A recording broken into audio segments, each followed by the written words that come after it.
TruthSeekah and/or its affiliates are not responsible for any strange phenomena that may occur during or after listening to this podcast, which may include the following: heightened senses of awareness, psychic abilities, UFO sightings, alien contact, time loss, out-of-body experiences, ringing in the ears, ESP, lucid dreaming, increased synchronicities, astral projection, telepathy, stronger intuition, levitation, miraculous healings, and/or remote viewing.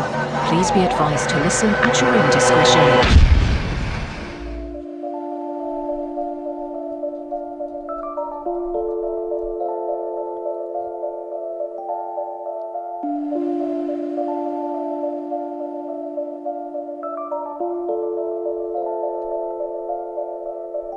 Won't you come and take me away?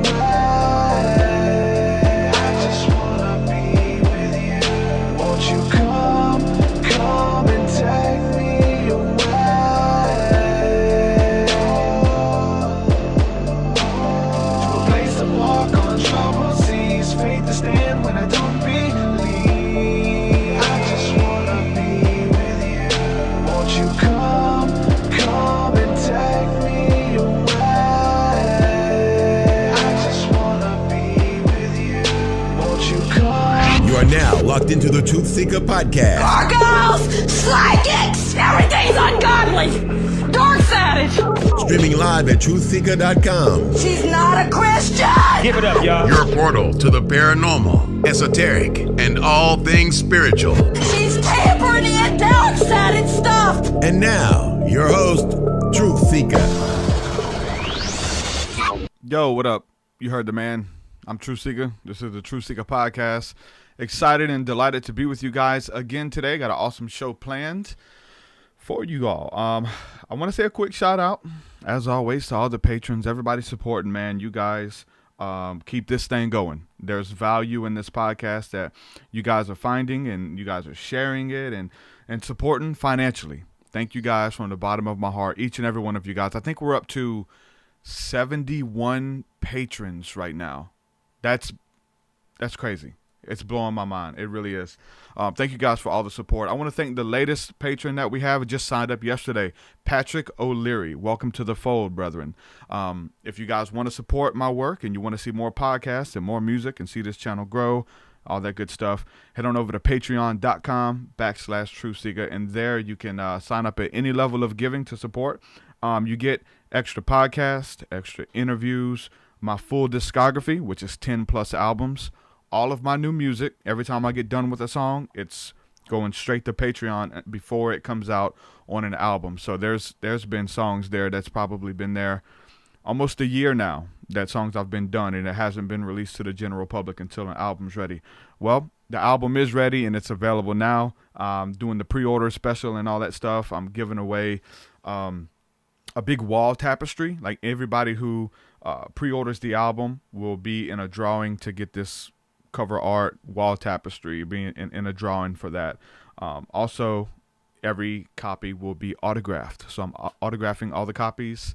We're also doing a album release party, April the 20th, Mobile, Alabama. If you guys want to get in on that, you guys want to come hang out and celebrate with us, it's going to be fun. I got friends traveling. I like to say 8 hours to be here. I got some friends coming down from Orlando, and they wouldn't miss it for the world. So I'm excited to build with friends and family. Anybody who wants to get in on that, the info is on the flyer at my website, TruthSeekah.com. And yeah, it's a free show. So all you got to do is pay for your room and board or whatever to get here, and gas money or whatever. And the show's free. You don't even have to buy a ticket. It's going to be awesome. So, yeah, thank you guys for supporting my work via Patreon. Let's see. I got a new album coming out. I got a new video that's released. And this is stuff you guys got to check out. Check out my new video, because a lot of synchronicities, a lot of stuff involved in that. And I'm going to do a video where I just go into detail explaining that video and breaking it down. So, again, from the bottom of my heart, thank you guys for supporting my work. Patreon.com/TruthSeekah. And all the donations too. Man, you guys are awesome. Today's podcast, we're going to get into UFOs, aliens, spirituality, all that good stuff. And I like to talk to people who have had experiences and encounters, and so hopefully our guest today is going to be able to bring some of that to the table. It's different when, like, I listen to a lot of hip hop artists, and some of them just talk about the stuff that I talk about in my music because they've studied it, and it kind of loses the magic for me. Even though it's cool, it kind of loses the magic because, like, you ask them about the stuff they're talking about, and they've never experienced it. You know what I'm saying? They're talking about UFOs and aliens and summoning UFOs on the top of Mount Shasta and all kind of stuff like this. And you're like, I want to get this person on my podcast to tell me about this stuff. Like, I'm really wanting to dig into this stuff. And you get them on, and they're like, no, I've never experienced anything. Like, dang, you talk about meditating and Kundalini yoga, but you've never done it? That's crazy. So hopefully our guest today, which is a hip-hop artist by the name of ALLiTiz, maybe he's had some encounters, because he talks about a lot of this stuff, conspiracy research and stuff in his music. Welcome to the show, brother. What's going on? TruthSeekah, thanks for having me, man. It's a pleasure. And well, as far as some actual experiences going, we might be a little lacklusting on that story, but let's well, there's something that got you into it, man. I mean, you know, I know we just did a song together. Everybody go check out this song. We did a remix to one of your songs, and it's a beautiful track. Is it on? I think it's on iTunes right now, isn't it? Spotify, iTunes. It should be on all social platforms everywhere. It's called "We're Not Alone." You blessed me with 2 verses in the beginning, and really dropped some knowledge too, to where even a person like me that is has some experience in doing some research. I had to take some of your lyrics, learn them, and go type it in and see what I could find. Mm-hmm. And even ask you, what was that type of ship you were saying? I had to maybe it's just my maybe you just couldn't understand me. It's my speech or something. But I know you've heard of the cloud ships. You've heard of that though, right? Speaking of Mount Shasta, definitely. Yeah. I was just telling a buddy, if you want to go see most likely some genuine UFOs, Google that, and you'll see a few entering Mount Shasta, which I've heard are Andromeda and others are from there, but that's all speculation. Yeah, man. We're talking about, Project Camelot. I know you mentioned in that song, you mentioned Carrie Cassidy, you mentioned Project Camelot. It's always good to pay homage to the people who kind of bring this information out. And I think you found my work through my interview with her, right? Absolutely. So it's really cool. And I asked her about the Stephen Greer stuff. You know what I'm saying? When I got into ufology, Stephen Greer was one of the guys who was making conscious contact, and I love the work that he was putting out. Speaking of Mount Shasta, there's a beautiful video of him where you could see like every star in the sky, man. And you start, and there's stars that move and stop on a dime and then do all kind of weird aerial phenomenon at Mount Shasta. That there's video from Stephen Greer, so that's cool. Yeah, I mean, Stephen Greer, he's also gets mentioned in that song. If you were into this stuff and you want to start the Disclosure Project video, testimony from credible sources, which still to this day, I have some opinions about Stephen Greer too. I don't think that all, aliens or crafts are positive. Yeah. That would just be like saying that, I mean, we're not all positive. And if we were to evolve even 5,000 years from now, are we all going to be positive? I think we have that potential, and I think everybody does have that potential, but this is a universe of chaos. And I think we will see negatives and opposites throughout. And so Stephen Greer, I just wish he would kind of adjust his message and say he's open to the fact that there could be, because there is a lot of experience, a lot of testimony, and it contradicts a lot of what he offers. But that being said, he is still one of the best people to get into. I think if you're just getting into this, the Disclosure Project just shocked me. It floored me, because my whole thing when getting into this is, after a while, I wanted to hear it from the horse's mouth. I wanted to hear it from military scientists. It had to be somebody with a little bit of credibility. And sure enough, you go down that panel, let alone the 250 people that weren't on that panel publicly. And then start doing your research on each of those names. That took me a year in itself to go down that list. And sure enough, we could have some people working for the government there giving disinformation. Most likely, maybe even half the panel was filled with disinformation people. But if one of them one story, that's the thing, telling the truth. So when I go to try to wake people up, you know, like the friends, the family, where you're trying to just give them the quick, here, check this out kind of thing. That's what I say. If you're into this stuff, start the Disclosure Project video, testimony from credible sources, search all the names to see what's important.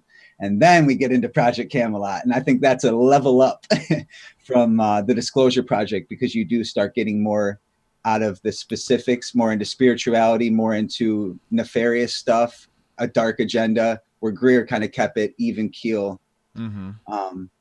But yeah, I mean, to kind of get into Carrie Cassidy a little bit, by the time I got to her, this is it once again, it just floored me. If I was making music at the time, all I wanted to do was get into this stuff and check out all these videos, because it was just 3 hours of jaw-dropping stuff.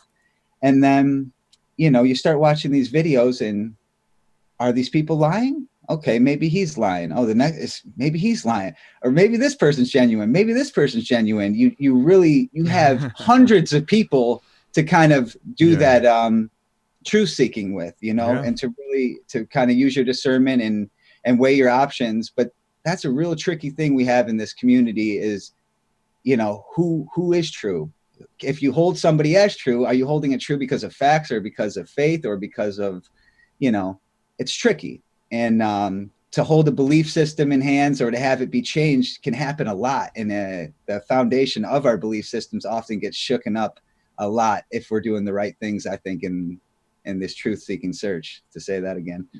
Yeah, there's so many people, and it's kind of sucks though, but I guess that's with everything. You got to figure out who's making it up. I mean, it's with every circle though, especially when someone brings something to the table and has little to no proof. You know what I'm saying? It's just a theory or whatever.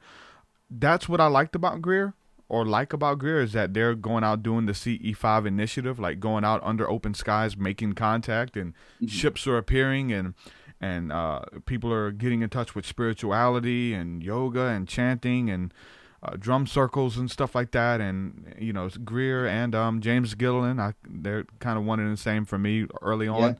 I love James. I love his work. I'd like to get out to his ranch one day. I know, right? It's still a dream. That's a guaranteed contact vacation right there. Yeah, you just that's a dream. Go out to that ranch and you're going to see something. Yep. And that's incredible in itself too. And I mean, those are the stuff that really was waking me up. When you get to because you get to those corners, the James corners, the Steven corner, no matter what, there's something there. There's something there that is not normal, that is not being told to us by our normal, governments or whatever it is. And that was enough for me to keep me at the state and to add to the fire, which is being awake and kind of, just finding that stuff out. That's part of my thing too, because I've seen some crazy stuff, man. Like I've spent hours out there meditating and I've made contact. I really have. I've seen ships. I've summoned ships. With groups of people, crazy stuff that just blows my mind. But I wanted to see it just to not to prove to people, but to prove to me that something was going on and try to get to the bottom of it for myself. But one of the things I look at is with these people who claim to be able to pinpoint everything that's going on. There's a big level of skepticism there for me, because I've seen so much stuff and I still can't tell you what's going on. I can't, and we listen to interviews with people who claim to have it figured out, and I'm skeptical of that now, just because I've been so, and maybe that's arrogance. Maybe that's saying, okay, you've been so far, and so you don't think nobody's been further than you. You don't think nobody's made more contact than you, or whatever the case is. But to say these are the beings from, Orion, from this star system, and this is what they do, this is what they look like. It gets, I don't know, man. So you have to ask yourself, who's making it up? Who's had the experiences and the encounters, but then they're just building on top of it. It gets fishy, man. You know what I'm saying? It's tricky. And I mean, we're talking, to bring it back to Carrie Cassidy, someone I love and I admire. She is honestly the most courageous person in this field because she's fearless. But I feel like there is a problem there because she has so much information, so much stories, and a lot of people she holds dear to herself, and some contacts that she, holds dear to herself, that kind of gets the story a little muddy. And we do want to try to, follow people and take their word for it. But if you start doing that, you enter a dangerous game because we don't always have the facts. We're not, getting the testimony from these people personally. But that doesn't mean that we shouldn't entertain it. We shouldn't run it through our belief system and see if, what the discernment does to it. And that's another thing I wanted to eventually get into is a big thing for me, was more spiritual, was finding out that I think we all, as people, everyone, especially people that are in this, community, have a lie detector in their body. Like literally, we can detect lies and we can detect truth through our heart, through our soul. Now, that doesn't mean that we can't have a belief system that will force us into a belief that maybe isn't right. And we're always changing. But I think when it really comes down to it, if you look in and you ask yourself, I want to find truth and I don't want to be deceived, you do start to get a better, clearer picture. I feel like, because I feel like, the truth will speak to you. Yep. And that could be explained, I bet, in many spiritual ways through God, Christ, any amount of ways. But I feel like it is a very personal thing. And a lot of the searching we do is personal. Definitely, man. There was a guy who got me into a lot of this stuff, especially coming from like a biblical perspective. Like I was in church. I was a Christian evangelist, man, doing my music and telling my story, traveling at churches and stuff. And when I started having these encounters, man, and to be a psalmist or be a poet, you're going to write about what you're going through. So my music started shifting a little bit, right? I started and I knew I couldn't just jump right in. I started just seasoning in it a little bit and putting stuff here and there, in it that maybe people could pick up on, until I just went all the way in it head over heels. And it's weird because putting that information out there in the music and talking about it, people they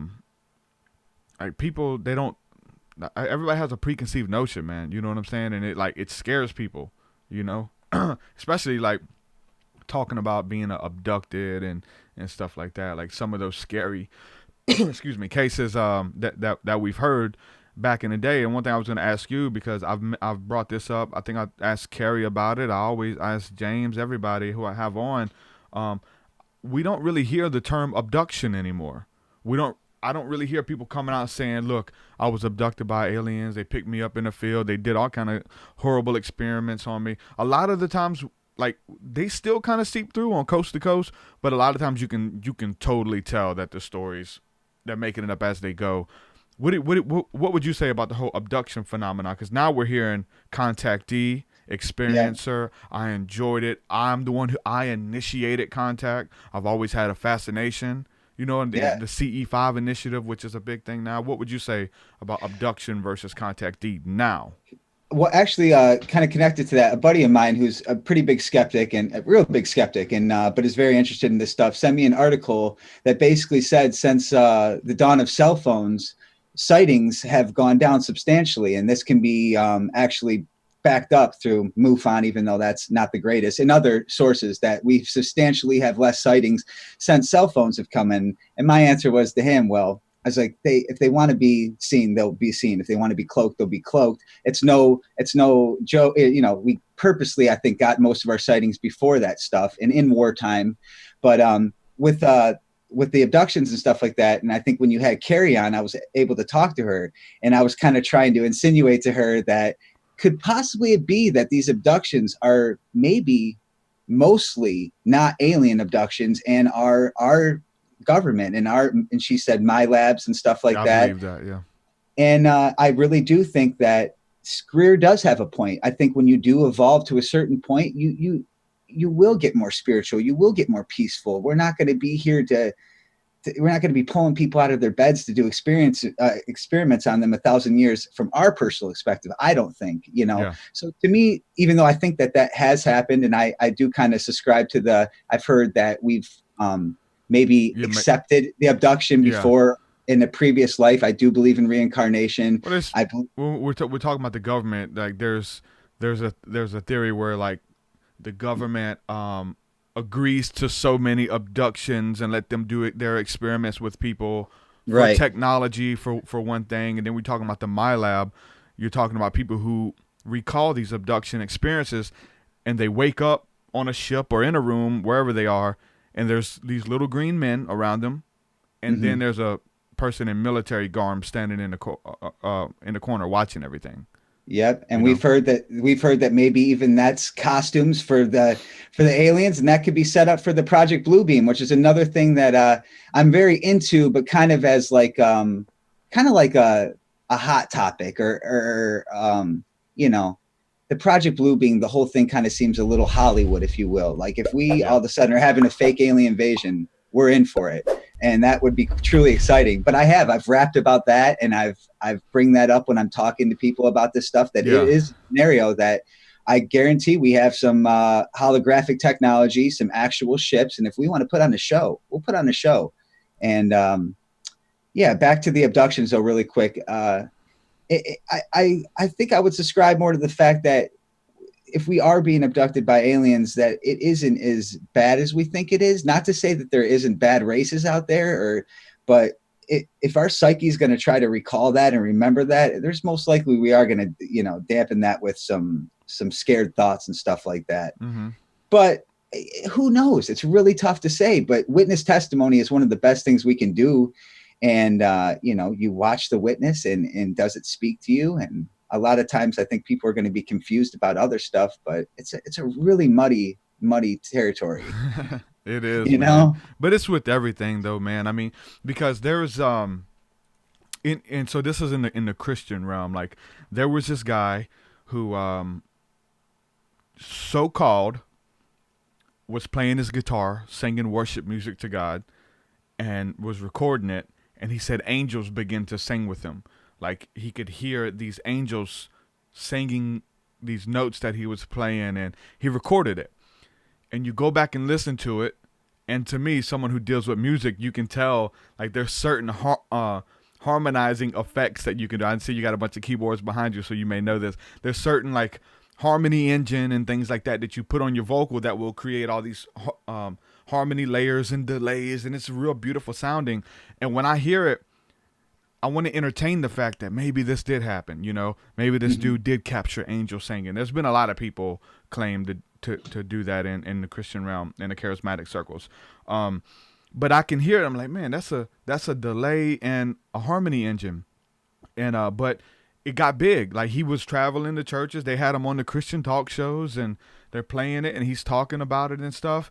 And then there was some speculation between me and a friend of mine, and supposedly he came out and said that it was okay to do that. Like he made it up, but it was okay because it built people's faith. It got them more into it and stuff. And then we hear other stories now of people like in the Christian circles who claim to go to jungles in Mexico and reach people who are uncivilized, and they don't have technology and stuff like that. And so they're out there dealing with these people who are into deep occultism and stuff. And they're seeing miracles. They're seeing demons cast out of people. They're seeing people being raised from the dead. Like, because over in these parts, if somebody dies, like they have to keep that body until they bury it. The government doesn't come take the body to the morgue and keep them there. And like if your uncle dies, he's in the back room until you guys bury him, that type of deal. And so they have all these crazy miracles. And there's a guy named David Hogan is one of the bigger ones. And there's a bunch of people. And then it comes to the fact that maybe they're making these stories up to build people's faith, to get people more into it. You know what I'm saying? And maybe that's the excuse that they have, that it's okay because it builds interest in the field type deal. And I kind of see the same thing with a lot of the stuff with, you know what I'm saying, the UFOs and stuff. I think that's a great point. And I think probably, and I've done some research into how people lie, why people lie, because I mean, that's the field we're in. And I think you made a good point that I think a lot of the times people are in their psyche doing it for a good reason. And I've like spent some time where I didn't really, I was in the ascension circle or channeling and stuff like that. And we know, if you're an experienced researcher, that maybe a lot of studying on that right now, bro. And there's clearly something there, but I think a lot of the times too, if somebody were to be faking that, like a Bashar, I don't really trust Bashar that much, but I do think Have he you is heard me doing talk about this at all? No, I haven't, Okay. but I do think that he is in his psyche, and although he could be doing more like a connecting to the Akashic records or something like that, but I think he's doing it for people basically, and that's how he justifies it. I think he's doing it for himself. Yes, because yeah. Here's my theory, and Sure. like not in a bad way. My theory is that because it gets really deep. I've been doing a lot of biblical studying about familiar spirits and channeling and stuff, and I'm open to a lot of stuff. You know what I'm saying? I'm open to receiving impressions from spirits and things like that, and spirits being in your midst and changing the way that you feel. All this is biblical, right? But when we look at channeling of you tuning out and a spirit comes or a ghost and speaks through you, takes over your body. When we get into that, I think that Bashar, Abraham, I think that they have these messages within them that they feel a certain type of way about humanity. They have this level of peace that they want to share. They have prophecies and blessings for people that they want to share, but them in themselves don't feel qualified, or they're too shy, or who would listen to me? People would think I'm crazy if I came out. So you have a scapegoat. If you channel and say, oh, that wasn't me, that was Bashar. People do that with religion. Like getting the Holy Ghost in you or kind of something like that. There's part of that, but then there's the part of the scapegoat as far as, okay, you don't like gay people. Well, guess what? God doesn't like gay people. Oh, I love gay people, but God doesn't like them, right? So there's a scapegoat thing there where like, and I've noticed this because I have characters that I play. I came up doing prank calls my whole life, and I had a YouTube channel where I would do parodies and stuff of this old religious, bitter redneck guy, pastor, and I could do the voice really good, and people think he's a real dude. That's the thing. And I could say stuff with confidence as this guy that Derek couldn't say. I'd probably get in trouble if I said some of the things. And so it's a confidence there, and you really do channel a persona. Like you change your voice, and when you get into it, the deep stuff that gets really deep is that you study. Because I was just doing this on my own, watching the stuff, and it's like, you know what, man? I watched a documentary on ventriloquist, and it's the same thing. They got the puppet on their hand, and it's a little shy, timid kid, little nerd. He's never had no social interaction, but he's watched a lot of movies. He knows what to say.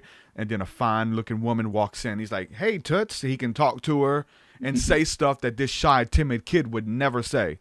But hey, it wasn't me. It was the puppet. You know what I'm saying?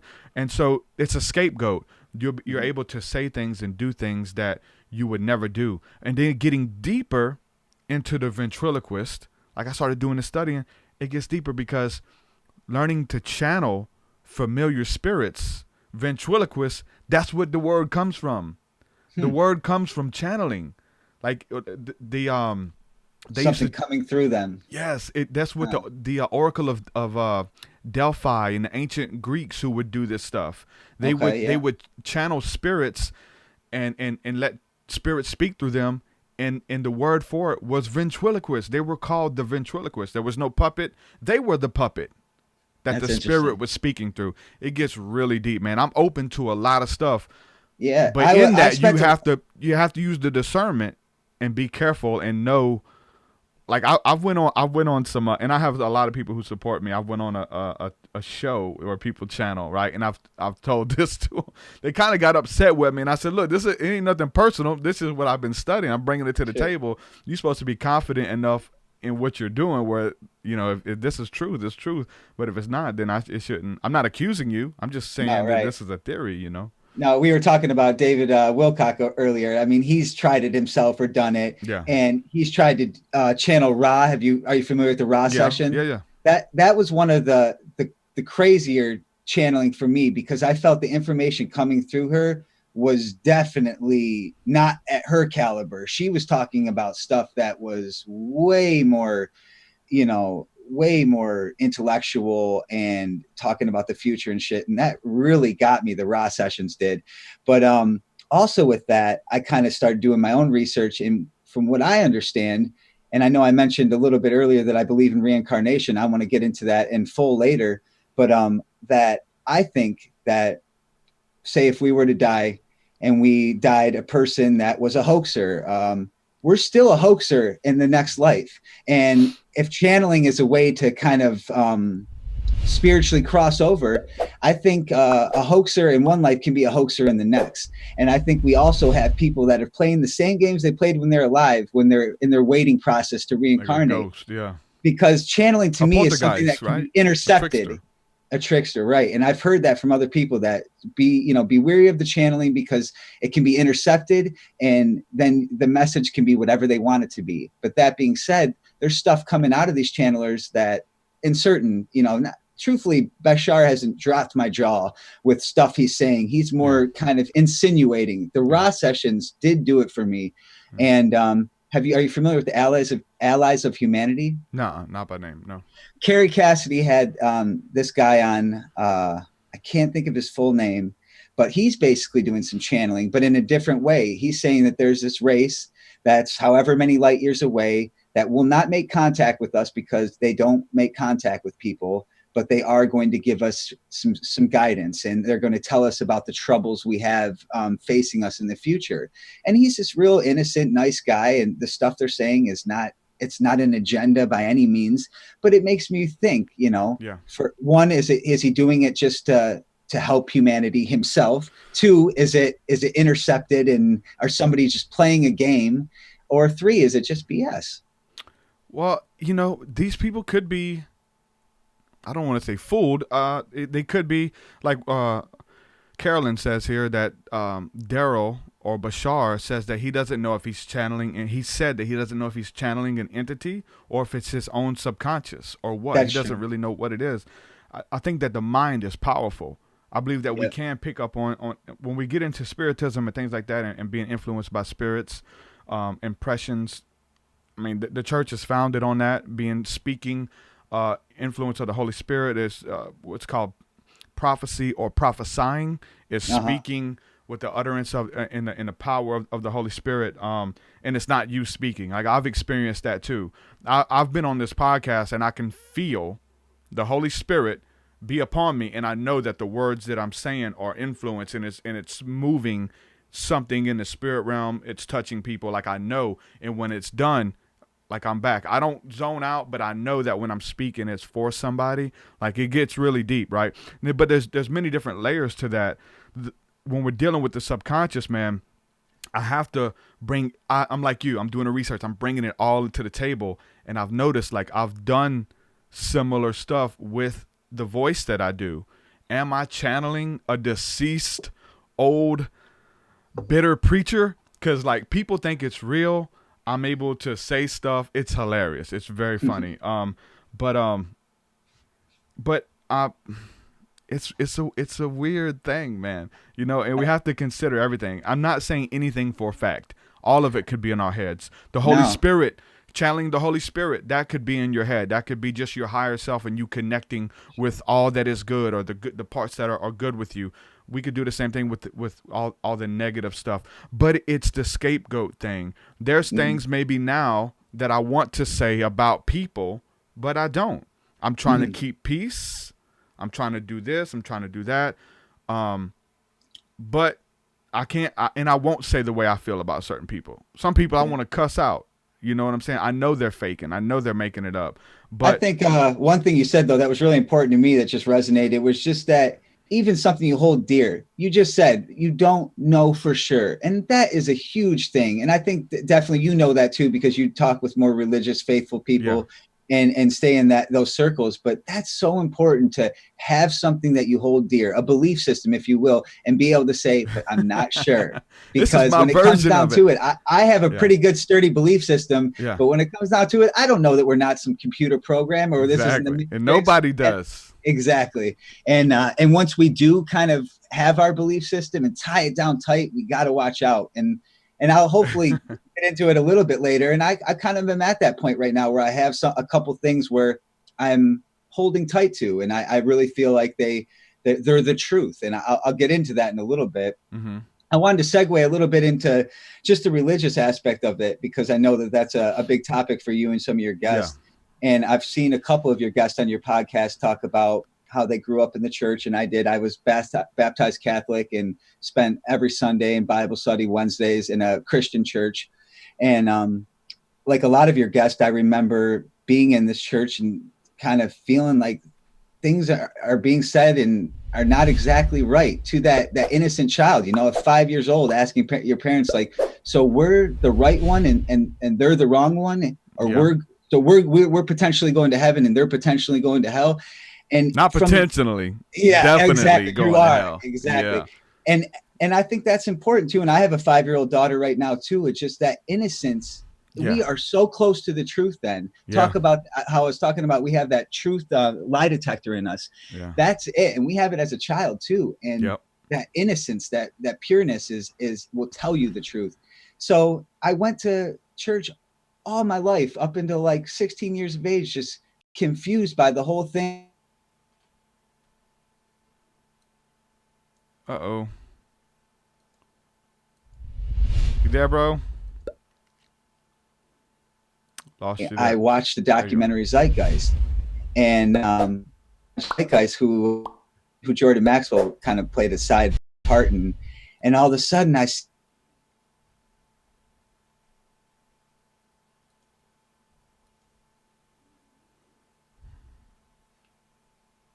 basically being just like Jesus, born on the 25th, resurrecting and all this stuff, and it shook me because all of a sudden I had facts that were showing me that this story is not exactly true. And for a second, that was it. I pulled my religion out from under me like a rug and just ditched it because I had enough. And from that point on, it was like, oh, yep, every war is a conspiracy.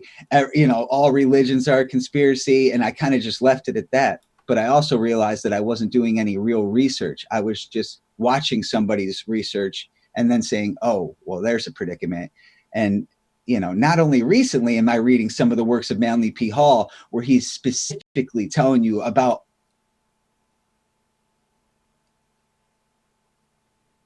in the cases, we're fascinated with metaphors.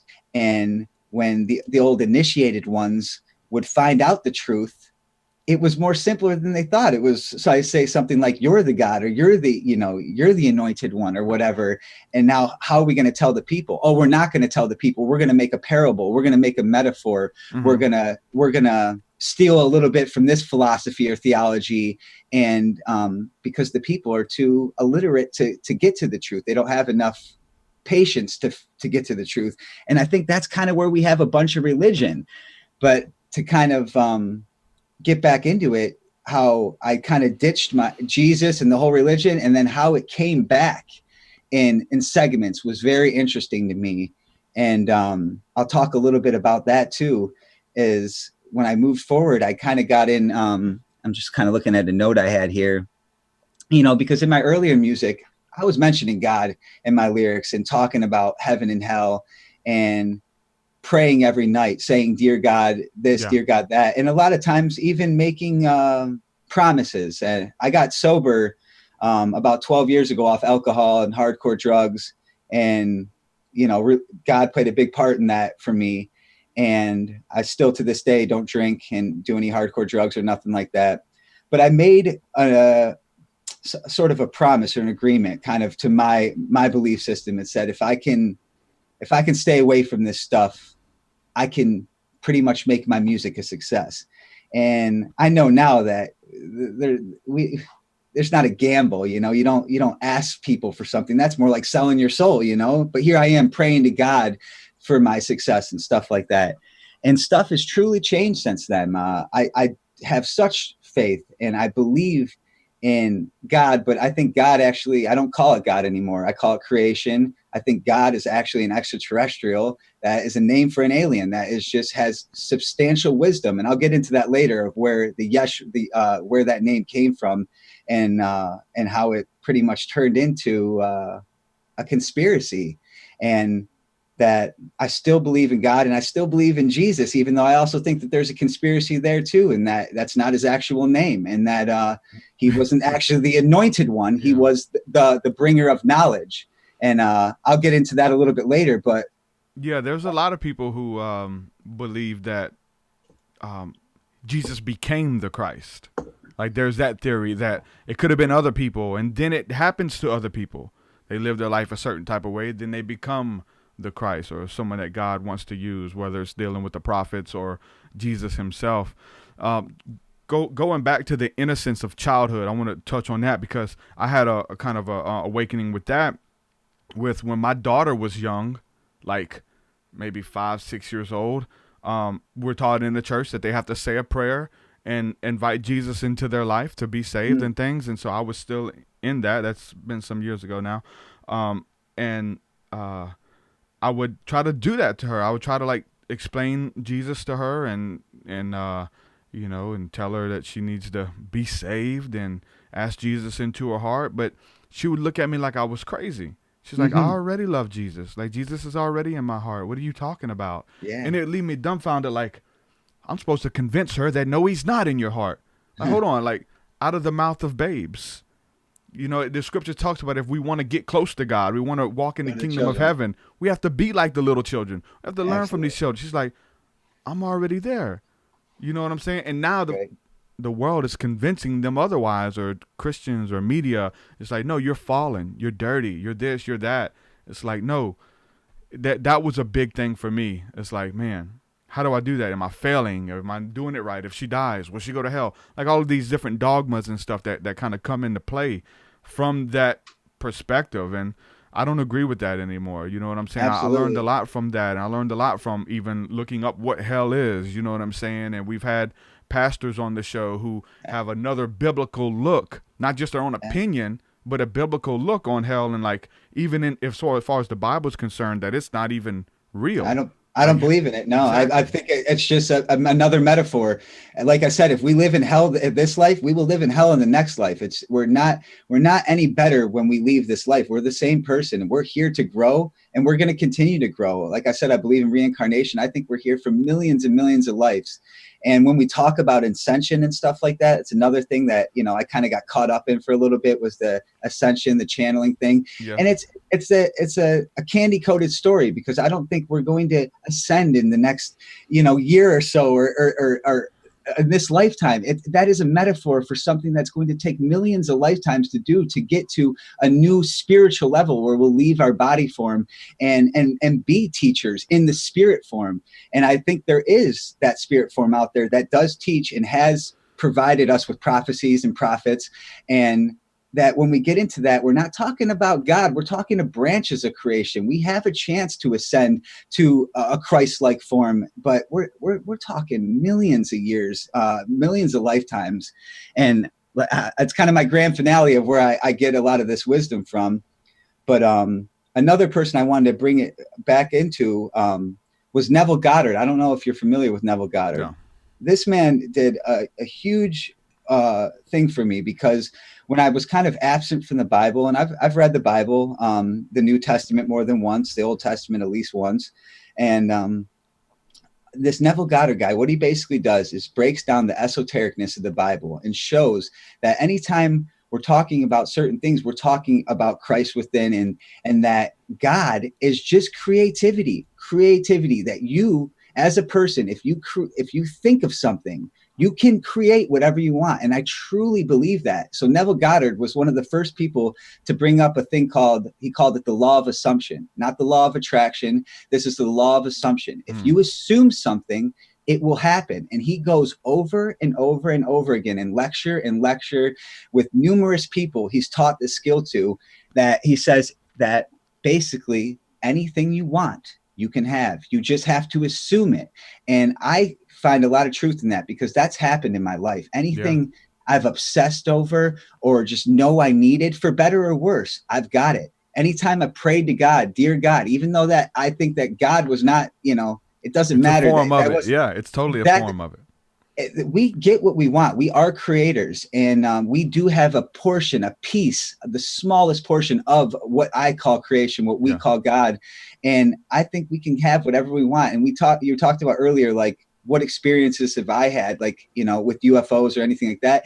The biggest experience I've had is closer to magic than anything. It's that. It's using the law of assumption and getting what you ask for. I'm have a strong feeling that, anything I'm after, I'm going to do it. And that's why when my old gamble with God, please give me this music dream, is still very relevant, because I won't let it go. I will, you see all the stuff behind me. I will be involved in music, whether it's writing songs, making, songwriting, A&R managing. I will do something because it is my life. I've assumed it. I know I will. And here I am. And then we get more synchronicities, because once you know what you want, it starts happening a lot faster. Neville Goddard. Have you read The Alchemist? No, I haven't. Oh that's my God. definitely. You gotta. You're slacking. That's gonna be the icing on the cake for you, man. Okay, that's like the last person. I got to do it now, because like 4 people have recommended that. Yeah, especially everything you're talking about right now. You have to read it, definitely. Yeah. But just Neville Goddard, though. Check out some of his talks. There's some people in the chat right now. Carolyn says she's devoted to reading his works. Excellent. He's excellent. Just in such a genuine guy. And he's a believer. He believes in the Bible. It's esoteric. Let me ask you this: did he have a book with the alchemy symbol on it? I don't believe so. Okay. Are you talking about a blue book, though? Yeah. All blue? Yeah. I think I know what you're talking about. I had that book, and the name sounded familiar. I didn't know who it was. It was like referred to around the Manly P. Hall type material, and I had it. And I want to say the name's close to it. Well, I'm not 100% sure, but I'll check it out. Right around the same time, and I know you're familiar with Edgar Cayce. Yeah. That was another thing that kind of brought my religion back in, not religion, my faith back into my core, because Edgar Cayce was another devoted Christian or Catholic, I'm not sure, but he was somehow the sleeping prophet, was doing these incredible things, was curing diseases, was making predictions. He was the first person to talk about the storage banks, the Akashic records, which is one of my favorite topics, because basically we talk about truth seeking. With the Akashic records, we're good people. No lie will be untold, because the Akashic records have the storage banks. They have everything that's happened. And when we need to find truth eventually, we're going to go to the Akashic records and we'll find the truth, and liars will end then. And that's probably hundreds of years from now, when we are all able to. But, you talk about channeling. I think we're able to get in connection with the storage banks. And from that, we are able to pull all knowledge. So if there's somebody that's channeling, giving this incredible knowledge, well, it's up there. It's in the universe. The universe is a computer. We are expanding and always storing our information. And man, if you haven't looked in the Akashic records, that is one of the funnest rabbit hole adventures there is. And Edgar Cayce, the sleeping prophet, was a big thing for me, and let alone a person that had these anomalies happen and then still kept his faith. I went to his old shop. He's actually from Selma. What is it? I thought, is it called R or something? His it's actually like it's a store now, but his old studio that he used for like the photography stuff for a while, because that's like the perfect example of somebody trying to make a living and being a spiritual person as well. He had to, like, you know what I'm saying, he was into photography and stuff like that to kind of pay his bills, but then he would do those sessions and stuff. But no, there's like, they actually have a big plaque in downtown Selma, Alabama, a big plaque that says the Sleeping Prophet, and there's this big write up on him, and it's really cool. It's right there in front of his shop. I went out there and took a picture in front of it. I used to travel a lot for work, and it's about 2.5 hours away from here, so I got a picture with that. I thought that was really cool, because I didn't even know until I drove by it one day, and I was like, what?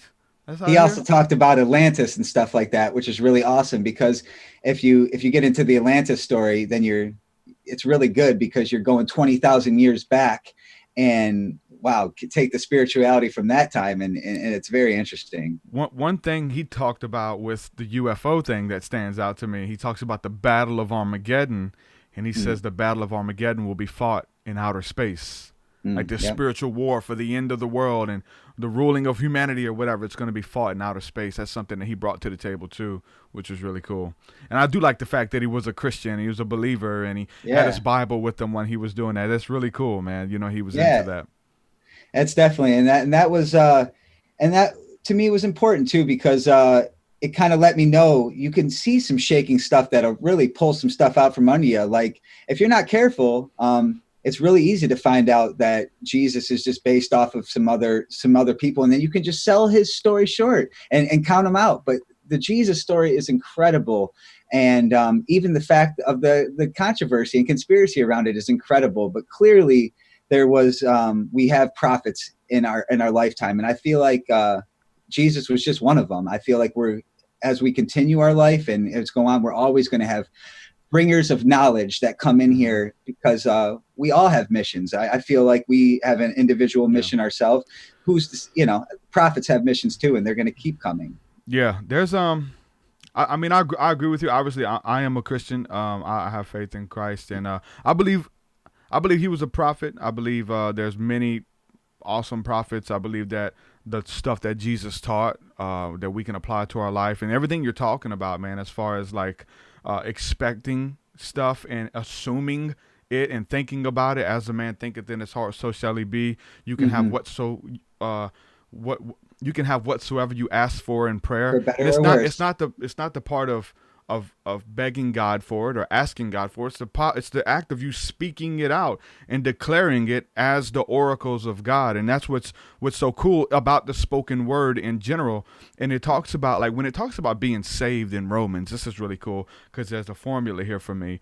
It talks about if you believe in your heart and confess with your mouth, then it's established, like you'll be saved or whatever. And it's just like that for us. Like we can have these thoughts in our mind or these dreams in our hearts. You want to be a musician, but when you connect that thought with your spoken word and you declare it, it begins to manifest. You begin to tell people. You kind of get into the power of the I am. I don't want to be a healer. I am a healer. I don't want to be a rapper. I am a rapper. And watch me do it. I can show you better than I can tell you. This is going to happen for me. I do that with the podcast I talked about. I use it as a form of prayer too, because I'm connecting with the universal power.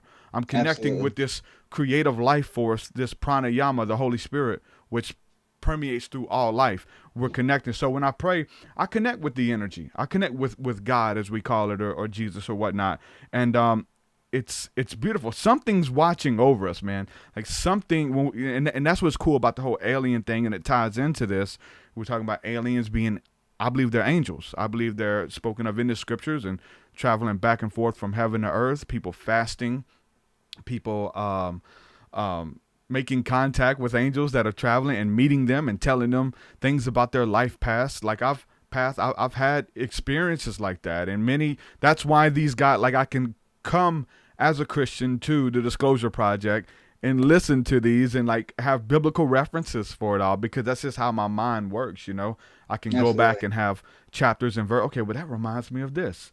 And people talking about fasting and not eating meat for a certain period of time and then having angelic contact or UFO encounters. I'm like, hey, like Daniel did the same thing. Elijah, they were caught up and seeing visions and these scrolls in the air and these tubes, they call them scrolls, fire by night, cloud by day. We're talking about the cloud ships, you know what I'm saying? So just it all runs together and paints this. We have to look at everything. Absolutely. We can't just say, you know what, this is it. And we have our truths because we have what works for us, and that's all we can have. Like if something doesn't work for you, then I wouldn't promote it, I wouldn't share it. But if it's something that's bringing joy and peace to your life and to the people around you, it makes you a better person, I'm all for it. And I think you make a good point there, and I think a lot of people could take advantage of this. As I think when we get into this community, into doing conspiracy research and stuff like that, religion and the conspiracy research can kind of separate sometimes, even though they're so close together. I really feel like we need to come together more. And like you did, you can, say you hold one belief. It doesn't matter that you can go to another thing and experiment, have an experience with that.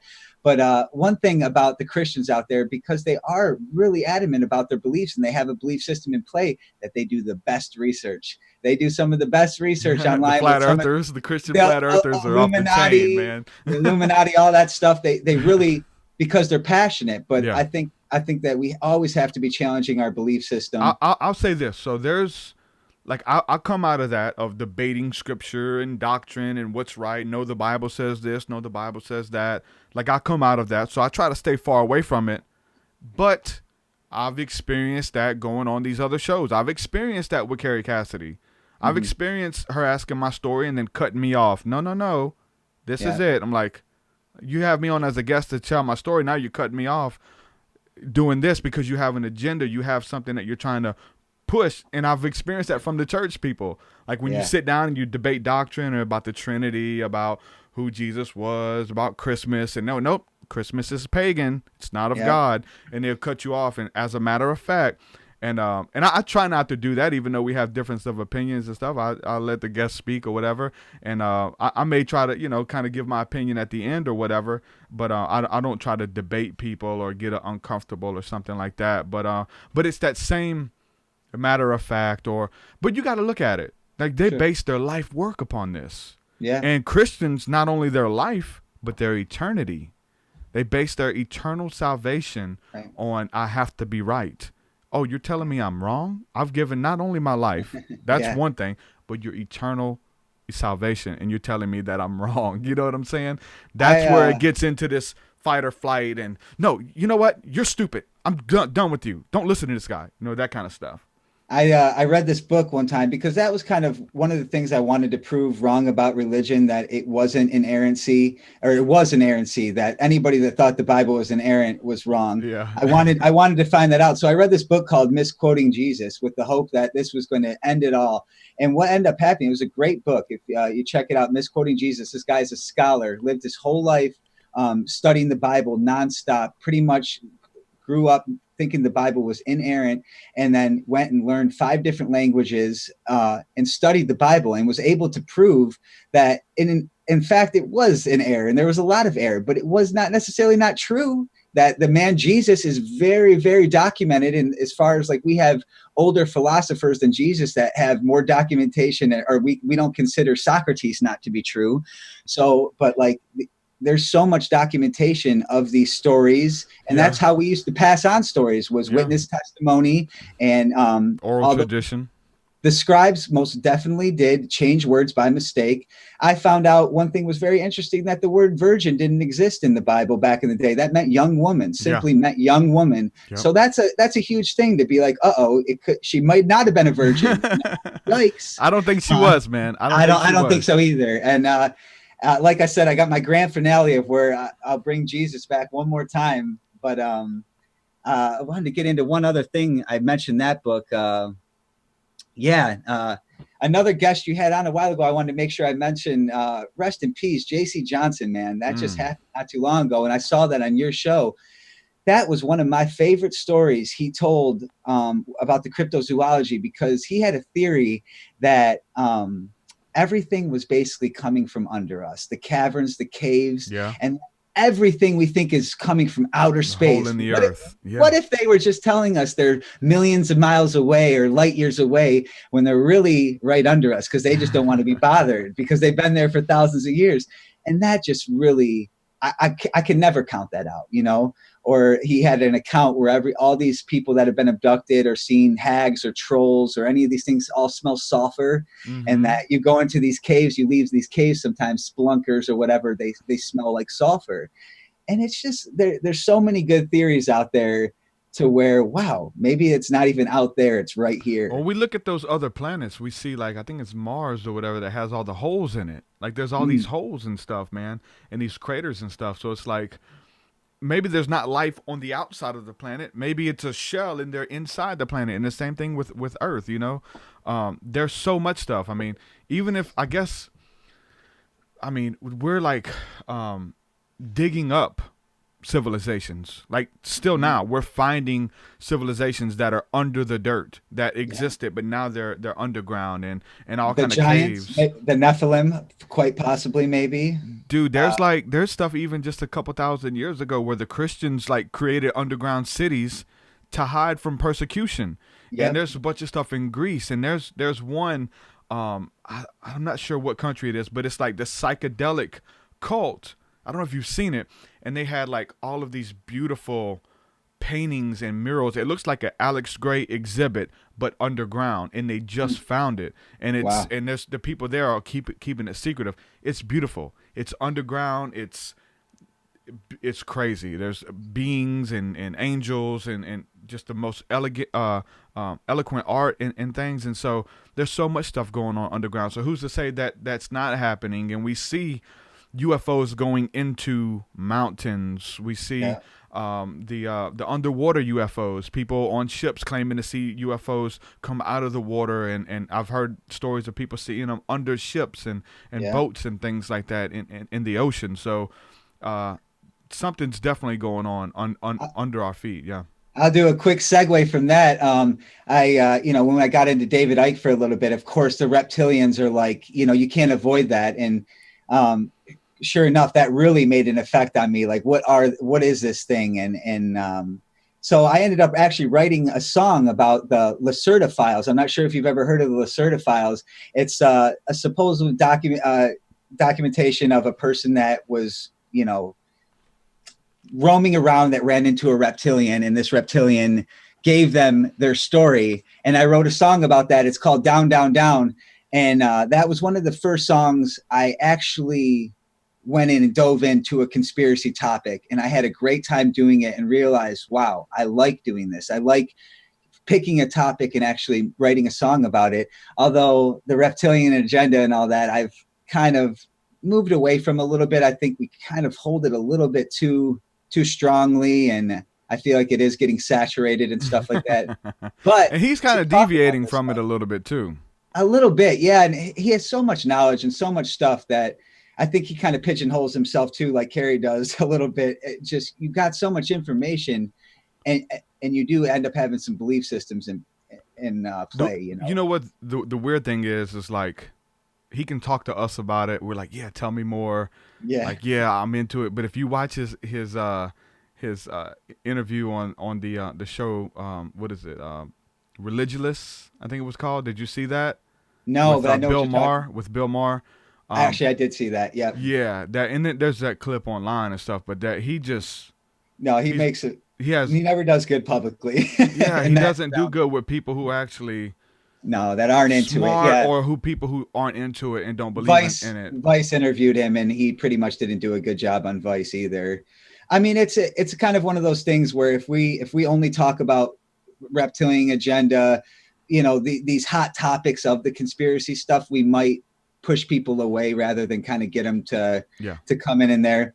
But to kind of go off that a little bit, and on our song "We're Not Alone," I actually wrote that song almost 4 years ago, closer to when I was just starting to wake up. And in the chorus, I list the alien races: Anunnaki, Nephilim, Anunnaki, Pleiadians, reptilians. And although now I realize, I've made a name two of the same races as two different nicknames from, because the Anunnaki, it seems, could be the Nephilim, or the Nephilim could be the Anunnaki. The Anunnaki could also be the Nordics, and it's really wild that there's clearly these races out there, but who's who, what's what, and to kind of point people in the right direction to hear, you should go check out the Pleiadians, which I actually, I'll get into that in a little bit. I put a lyric out in my new album. It's contact with the pale Pleiadians who resemble Ivanka. Practice tantra. In my mantra, let's talk about how the Pleiadians look like Ivanka Trump. Hair. You know what I'm saying? This tall, beautiful woman or whatever the case is, blonde hair, blue eyes type deal, and you know what I'm saying, the pale Pleiadians who resemble Ivanka. Practice tantra.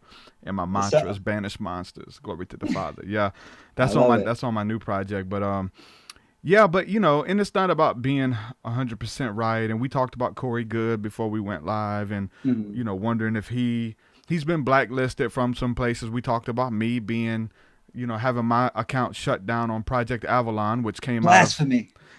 Out of Project Camelot, and I posted there for years, and I guess I don't know. You have to ask him. Maybe he's got a different story. I don't know.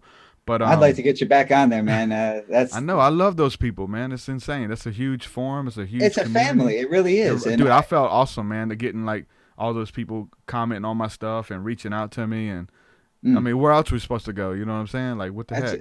It's a community, man. That's why I was even saying, even if we are, like, if Corey Goode gets proven to be a hoaxer, let's not banish him. Let's just, let's make it I want these stories to go public so we know we can practice discernment and know the blue Avons are not real. But let's go on to the next one. What is real? Yeah. That's what's good about and I was kind of putting it where you were talking about, maybe getting it wrong. You name the same race twice or whatever the case is.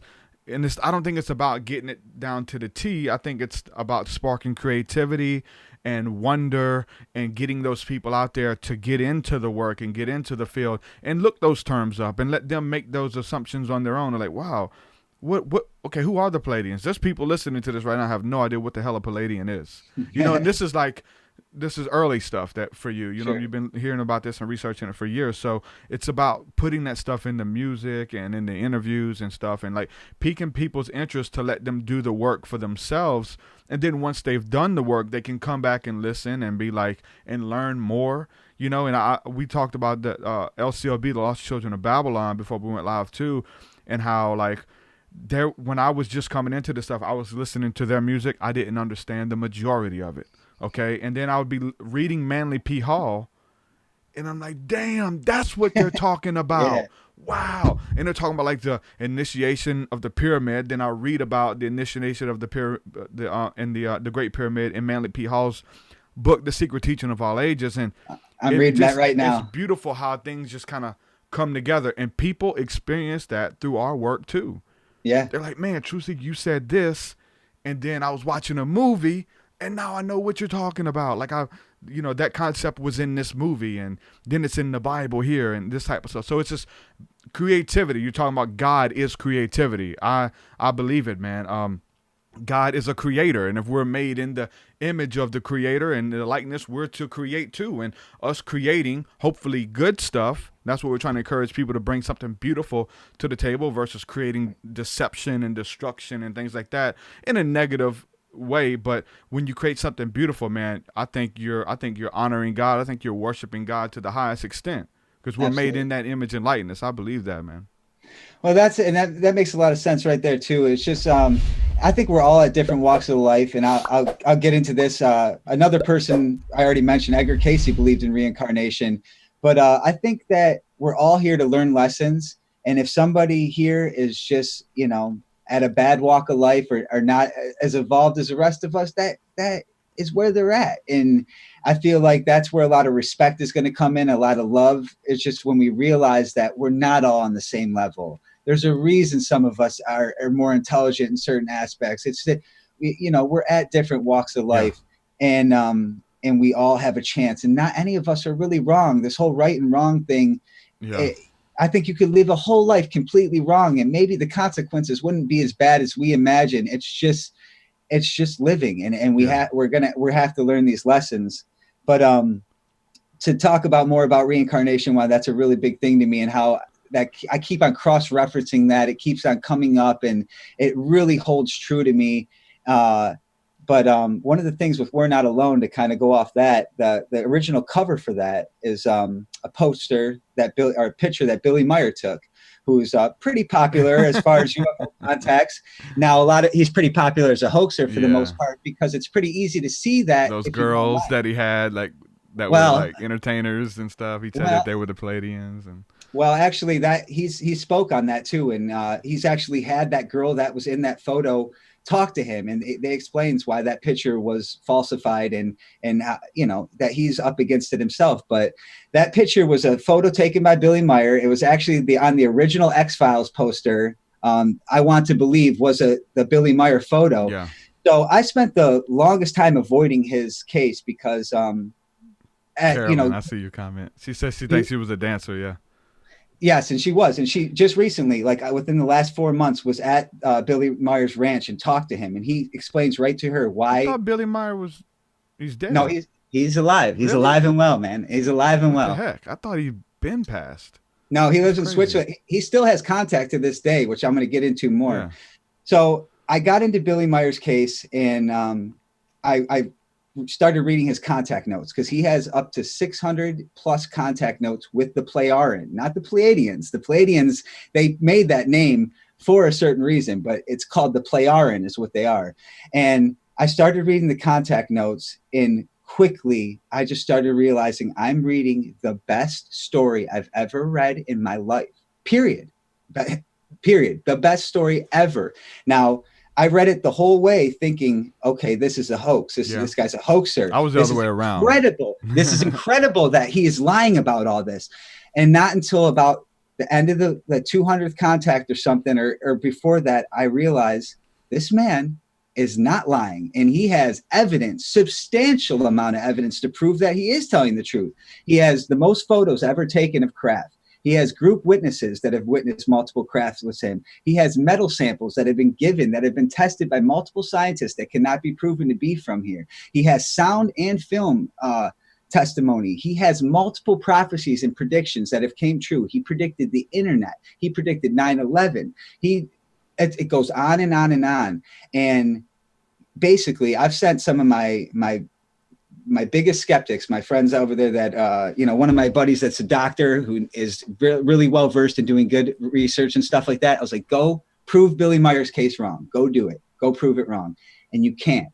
Now you can, however, go spend an hour online and watch a video that shows, this wedding cake UFO that looks a little bit unbelievable, or those girls on this show that was on the Ed Sullivan show or something. There was some and there was another guy who got big over here in Gulf Breeze, Alabama, or Florida, and he would have these little pans or pie pans or whatever, and there would be these little UFOs that he would shape and make, and then he would hold it out far, and he'd take a picture of it, and it looked like it was real, or they would be hanging from a string or whatever. And then he had a bunch of sightings that he can go out and have these sightings or whatever. And I did see some pictures from the Billy Meyer stuff that was these little models or whatever, and he's standing up close to them. But if when you're away from it and you have it with the landscape, it looks like a legit huge flying saucer in the field and things. Yeah. He definitely, he made some models, but that he basically said that he never used a model in the photo. What ended up happening is he would send his camera into a place to get it developed, because this is well before all that. He'd actually have to get the film developed. And there, Billy Meyer was also, he had attempted assassinations on him over like 15 times. People tried to kill him, shot at him. He has bullet holes in trees where people shot at him. Like, people were trying to get at him because of some reasons. And definitely took some time to try to falsify his story, because, like I said, it's very, very hard to debunk. There's only like one person out there that is thoroughly trying to debunk him, and he's having a very, very hard time with certain things. But people, I strongly suggest, if you're in this waking up process, to check out Billy Meyer. Go ahead, prove him as a hoaxer in that 1 hour it takes to go to your YouTube videos. But you have to read the contact notes. You have to read the prophecies, the predictions, and you have to read the contact notes he's still having to this day, because they're incredible. And also, he's getting information from the Pleiadians, the Plejaren, who are, thousands of years more advanced than us, who talk about our original origins, where we come from. They talk about creation and about the falsification of Jesus, but also who the real man of Jesus was. And his name was Emmanuel. And I know Jesus was called Emmanuel in the Bible he has a few hymns and songs that refer to him as Emmanuel. But basically, that's another thing Billy did. He unearthed the Talmud of Emmanuel, which is basically the Bible of Jesus that was written by Judas Iscariot, or Iscariot. I don't know which one. There's two of them that supposedly, turned his back on Jesus. No, that this is the theory goes where he was actually, he knew everything he was doing and purposely gave his information up. But you got to read this Tablet of Emmanuel and the Billy Meyer story if you have time, because it takes it. I've been reading the contact notes for years now. And I'll thoroughly try to debunk it. Michael Horn's kind of his liaison, a guy named Michael Horn who speaks on his behalf in America. He has a podcast. He doesn't speak English, does he? Billy Meyer, he does, but he doesn't openly. Okay. And I'm sure you could probably get Michael Moore on Michael Horn actually on your show. He's extremely versed in the Billy Meyer case. And it's so fascinating. It really is. And even if it's a hoax. Yeah. It's incredible story. Exactly. It is definitely worth looking into. Yeah. I'm like the ones because I was the other way around. Like I listened to it thinking that it was real. And then I came into the hoax stuff. And I was like, And it was like weeks into it, research and listening to the interviews of people talking about him and coast to coast specials done on him and stuff. And then seeing the hoax stuff, and that's usually like what it is. But there's hoax stuff about everything. Once you get so big, and that's what I was talking about with some other people. Is like you kind of made it once there's hoax videos out there about you, or that you're a shill or whatever the case is. You reached a level of fame or whatever where people want to destroy you or want to they want to disprove your work because it goes against what they believe or whatever, and then they'll stretch lies. And we could see that 100% with the damn the stuff going on right now, the crisis actors. Oh yeah, and so it's just going rampant on the internet for right now. It's been like with each school shooting, and there's all this stuff, and people are stretching with these pictures and holding two people's pictures up next to each other. It's clearly not the same person. They may have the same nose or something. Like, look, it's this guy was in aging. Yep, they're just bringing them back. Crazy theories, but then when you look up, like what I'm saying, what the news is covering, and because now they're having to speak on it because it's getting so big. Like they're telling you like what the deal is, and there's one with it zooms in on the kid's ear, and he's got a little earpiece. And they're like, look, they're feeding him his lines. He's an actor. He's a crisis actor. But you watch the news special, he's having a remote session with a lady in New York. He's being interviewed by a lady in New York, so he's got an earpiece so he can hear her. Like there's all this stuff, and somebody who's good at putting together YouTube videos can do that, and people would believe it. And that thing's had like over 100,000 shares on this false flag information stuff that people love. They eat it up. That's why we got to be careful, like with the stuff we promote. And I think there is a difference between just getting caught up in conspiracy theories and truths. Like you're saying, you have your truth and these things that you're sure of or whatever. But hopefully your truth is something that can benefit humanity and not just bring about more questions and or it's always up for debate, freak people out and all this kind of stuff, Yeah, it's just my belief system's always going to be on the table. I can't lock it in. And although it's hard, I just recently read it's very hard for people to hold two contradictions in their head. Cognitive dissonance basically, but it's hard to have your belief systems rattled, but it also is very, very fun and awakening and spiritual. And who knows? Like I said, we don't know that we're not some little kid's experiment. And I'd hate to say this too, because I'm sure familiar with psyops and what stuff is going to be out there that is clearly to just have us sound like nutters and sound like we're crazy. I just recently got into watching a flat Earth documentary, just because. Although it's really easy to say that's bullshit. The more you listen, it's some compelling stuff. And that's the only thing I want people to get out of that is that you got it before you. My buddy said this too recently, and it stuck with me. He's fascinated by things that people hold dear, and that there's no changing. Why they hold it dear is my thing. Yes. Like, why are you adamant on the government lied about this conspiracy? Or the flat Earth or whatever. Exactly. But then again, you dive into it and you see what they're passionate about, and that's another thing. I'm under the impression that everybody is right in some portion. I'm with you. Yeah. And maybe even on a huge mental point. Like if you were to think the Earth is flat and you have all this information. Maybe it is, but just for you. Like maybe you've made a flat Earth, and when you die, when you see it, when you remote view, it's always flat. Exactly, and And who knows that's just not the way we don't see the world as it is. We see it as we are.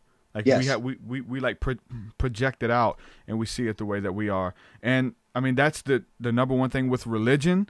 That's with politics. I was thinking about that on the car ride home this morning. Like, with politics, I can get in because it's a middle ground. I think most intelligent people, when it comes to right and left, there's a middle ground where most compassionate people are. It's not about 100% being with the left, and we see what that did. I mean, just look at the end of Obama's administration, all the weird, crazy stuff that passed, and it come through with the floodgate, and then Trump is like the response to the left, and he's super right, you know, and it's just crazy fight. I think the truth is somewhere in the middle, and absolutely listening to maybe not Trump, because people look that it's Trump who's saying it. Let's look at George W. Bush or something. Like, Trump's a bad example, but the more you listen to someone who's on the right and they explain their you know what I'm saying, where they're coming from and why they're doing this, it sounds feasible. Like, eventually you can like, yeah, that sounds right.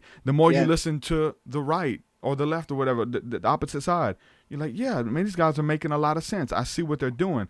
But obviously, the truth is somewhere in the middle. And the same goes for watching documentaries. If you listen to Jordan Maxwell long enough, or who, and Jordan Maxwell can be completely wrong, but just the presentation and him being a little bit more well-spoken, I feel like I'm the worst person to try to talk about some of this deep stuff and righteousness and understanding, just because of the way I look, right? You're looking at this guy, especially before we went live, we were talking about Ra Costello, who went live with John Lear.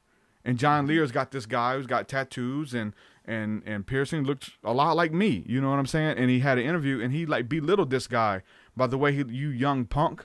I've had Jordan Maxwell talk about, like, you know, he couldn't see me at the time because he's talking about people's into basketball. I was wearing a basketball jersey. You know, he couldn't see me, but he's like belittling pop culture, and, you know, and you want to have fun, and you want to get drunk, and blah, blah, blah, blah, and do all this kind of stuff, like from a real bitter standpoint. So it's like a lot is with the packaging, so much so that I wanted to wear a suit. It's like, you know what, this information I'm dealing with, I've got a suit. I've done podcasts and interviews wearing a suit. You look more credible. But it's like, when we're talking about being authentic, just be yourself, man. Be authentic. And now look, my podcast is booming right now. Like, so many supporters and subscribers, and people are resonating with it. It's being authentic, whatever you are. But hearing that information come from a more elegant spoken person, or somebody from the UK or England, like, for some reason, we're just like, we want to believe them. But the whole thing about being wrong, maybe it's right for them. We look at a broken clock. A broken clock is right twice a day. Yep. You know, I think you another great point you made there is just and I kind of grew up this way. I grew up in a Republican household, and my dad had Fox News on all day, to where I pretty much walked into school one day and I was a Christian and a Republican, just because that was what I had in front of me. And when I got to high school, and they kind of liberal you up a little bit, or you just get more open. It's not liberal you up or nothing. But then I'm all of a sudden full liberal. And then when I finally grew up, I realized what I have to do is I have to check out the right, check out the left, and explore both sides, because you have to see both sides of the story. Because if you, with your heart, look into it, you can kind of get sensitive with people and feel where they're coming from, no matter if they're the worst or bad. And I think that's a huge part of the research we're doing, the field we're in. And I have to say about you in general, which I admire, is that you are fearless. Because one thing I'm fearless about is putting stuff in music, and if it's in the music, I'll promote it. But I'm not that way. I don't talk about this stuff on my Facebook because my parents and family are there, and I'll share some stuff. You know, I'll share. I was told not to by all of my peers. I was told not to do this podcast. Don't share. And we're talking about drug use. So I openly talk about eating mushrooms, and they're like, oh, and at the time I had a full-time job and a boss, and all of my coworkers had Facebook, and they want to tell on you and things like that. I had to block all my coworkers at work, but all my friends who were diehard into this stuff, they love it, but they would never share it on an open platform. And that's what I did differently. And even from a religious perspective, they're like, "Oh, you're a Christian and you're talking about eating mushrooms." Yeah. Hell, let's do it. I got friends who have churches, And there are churches that use those sacraments. They eat mushrooms at church. They have these religious encounters in Alabama, in the Bible Belt. You know what I'm saying? So I stuck my head out there, and I had to play the martyr, and I did. And for years it was hard, but now it's okay. Now, like people have these questions. It's not just me. And so it's just like a beacon. It's like, hey, this guy's talking about what I've been thinking about. I get those messages. You're articulating the thoughts that go on in my head, but I have nobody to talk to. I have nobody to roll these ideas off of. If I talk to my parents, I'm crazy. I talk to my pastor, my friends, I have nobody to talk to. I have to go to the internet, listen to podcasts, call in the shows. I was there. That's why I'm doing it, because I was there. I was the dude listening to Project Camelot and then going out, listening to Greer, having experiences. I'm like, who the hell do I talk to? I talked to my friends about it. Dude, it was hard for me to talk to my wife about it. Yeah, my best friend yesterday, kind of preparing for this, said, is it hard for you to have all this stuff in your head and not have anybody? Because I'll talk to him about it all the time, but he doesn't research this stuff. He just basically makes beats with me and is in the studio, and I'm talking about the stuff when I can. But he's like, is it hard to hold all that stuff in your head, you know? And it really is, man. And I think part of the reason is I'm not talking about it openly enough, and I'm not being fearless. So I admire that. And I really do want to take a step in that direction. But more importantly, you know, and I obviously the reason I'm here too is to have more people check out my music, because I will be honest in my music. I will write more about these topics.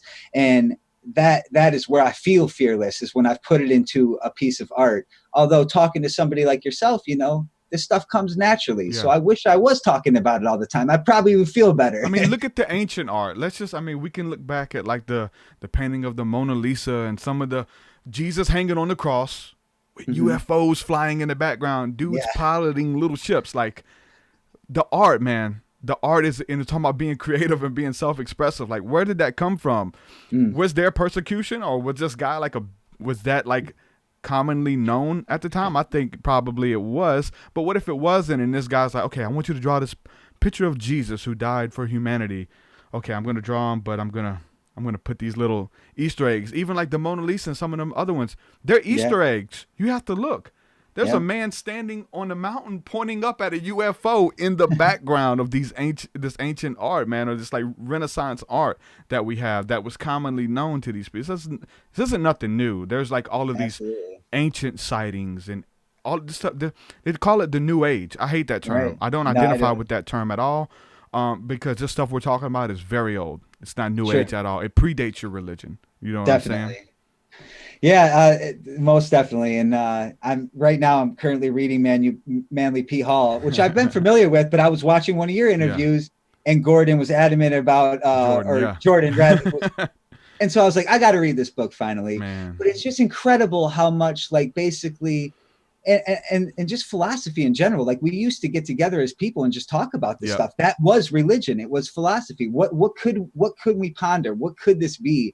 We didn't have any ideas. We had ideas. We didn't have any facts.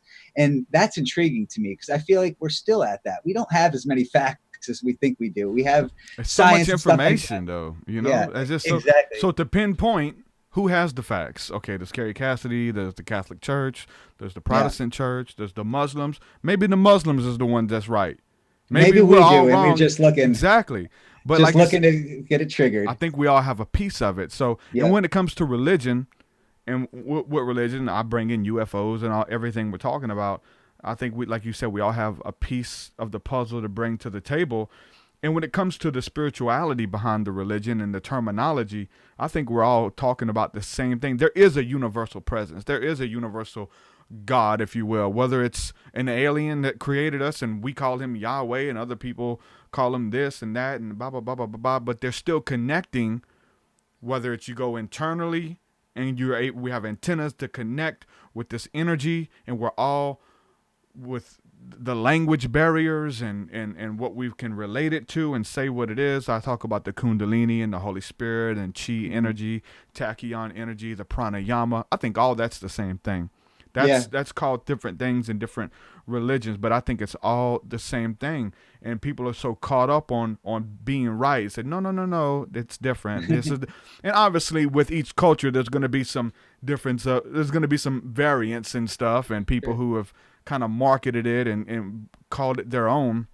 But I really think in all of this, we're looking at the same thing, and we're just kind of interpreting it from our standpoint of view. From our point of view, of which we're standing, looking at the same thing. And it is pretty incredible that all across the world, we have some of the same stories. That in itself, from what's been carved into pyramids or whatever, or the pyramids made everywhere. It's like, it's such an anomaly that we are clearly talking about the same things. Well, maybe it's not an anomaly, and it's just like, we're after the same spiritual thing. And we're just, we have so many different metaphors for what is our, what we're doing here. And but kind of one thing you made me think of is a lot of people, when you talk about this stuff and they're into religion or they're into the Bible or they have faith, and they're not into this stuff, but it's like the Bible talks about so many different stuff: giants, angels, monsters. Even just the angel thing with Christians. A lot of Christians believe in angels, guardian angels, but there are no demons. Like they've in their mind, demons don't exist, or they passed away, or Jesus rules and there's no evil. But a lot of church people do not believe in demons. Yeah. Or we have the other way around. In the churches, the charismatic churches I come from, they love talking about demons. Oh, I had a demon on me. I was smoking meth and there was a demon on my back. And I got friends who have these crazy encounters with demons. And they expect demons. They look for casting out of demons.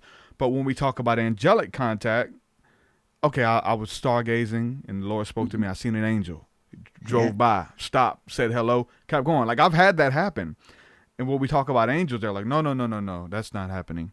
But it's okay to talk about demons, and they love it and they welcome it. When you talk about angels, then they're like, no, I'm calling BS. We're so much closer to being on the same page. I think that's one of the biggest things for me is I just, I want to be on the same page with people. If it's something simple too, like, I don't know, like getting the fluoride out of your water, something simple, like just simple stuff. Let's be on the same page. What are we being lied to about? What can we come together with? Because there's a couple things that it doesn't need to be right or wrong. It's like, we're being lied to, definitely. And let's move past for that and try to get to some truth.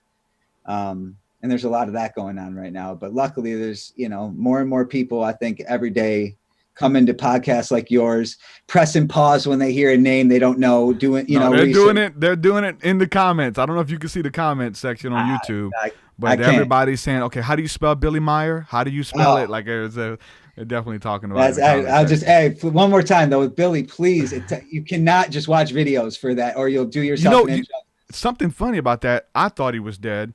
Carolyn, who's super well researched and all this stuff, she thought he was dead, and then somebody brings up in the chat, they brought up the Mandela effect, and it's like, maybe, and then somebody brings up Billy Graham. I thought, I'm a Christian, like I thought Billy Graham was already dead. He died yesterday, rest in peace. But I thought he'd been dead for some time, and the Mandela effect really gets me, man. That's another thing that kind of throws me off of my grasp of things. It's like, what the heck is this, man? I don't like this feeling. Maybe it was right to you. Like you're saying, you created it. And at some point you've seen it in the movie and it became truth to you. You didn't know, but you live your life like Billy Graham's dead.